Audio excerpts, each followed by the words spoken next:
Vous êtes sur TV5 Monde, merci d'être fidèle à 64 minutes. C'est l'heure de la chronique culture avec Demet Korkmaz qui va nous rejoindre. Et pour commencer, le nouveau disque de Saint-Germain.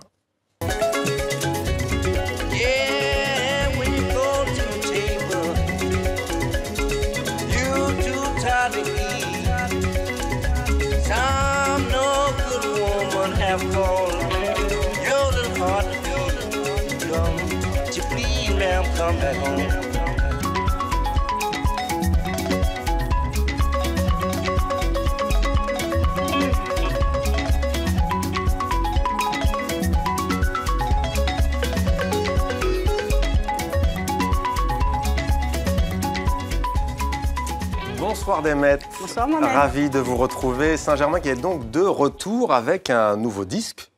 Exactement Mohamed. On pensait que le pionnier de la French Touch, de la house française, avait été disparu des radars. Eh bien non, il revient 15 ans après Tourist, son précédent album, en 2000. Il avait été vendu à 3 millions d'exemplaires. Et pour faire la promo de celui-ci, il a fait appel à Grégos, un artiste de rue qui dissémine le moulage de son visage un peu partout dans les rues de Paris.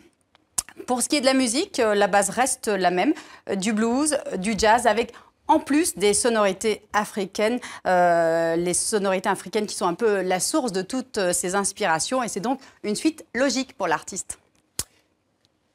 Elle vient plutôt de l'Afrique du Sud, là. Ils ont créé une vraie sonorité. Il y a eu l'influence européenne et aussi française. Et l'Afrique du Sud, il y a eu une très grosse évolution là-bas. Ça m'a un petit peu influencé aussi, des très roots même. Vraiment mélange touareg, désertique et le nord en fait du Mali. Puis après, on passe au balafon, à la kora, au ngouni, kamele ngouni, plus les voix. Pour mélanger les sons, ça me choquait un petit peu au début. J'arrivais pas à mélanger le son électronique avec cette sonorité. Tout de suite, ça se démarquait. Voilà, Saint-Germain sera en concert le 12 novembre au Bataclan et le 18 novembre au Transborder à Lyon. Au programme également ce soir, Demet, le Grand Palais qui espère remporter un grand succès avec Picasso Mania.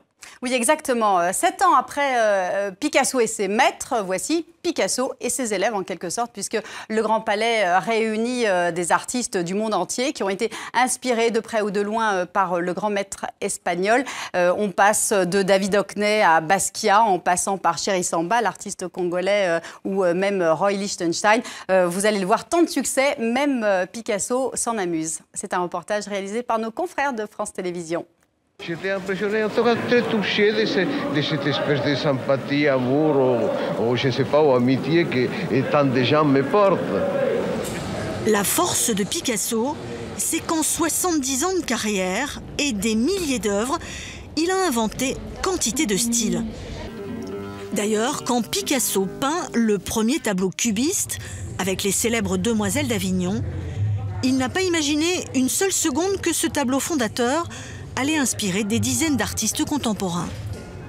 C'est cette énergie extrêmement positive dans sa relation avec le monde, je crois que les artistes ont retenu au fond du message de Picasso, et c'est sans doute ce que l'exposition essaie de restituer.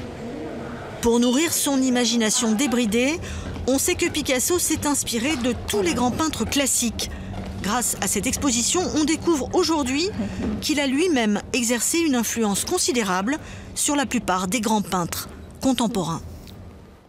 De la musique, de la peinture et du cinéma aussi ce soir, Demet, avec le coup d'envoi du festival Lumière, c'est à Lyon.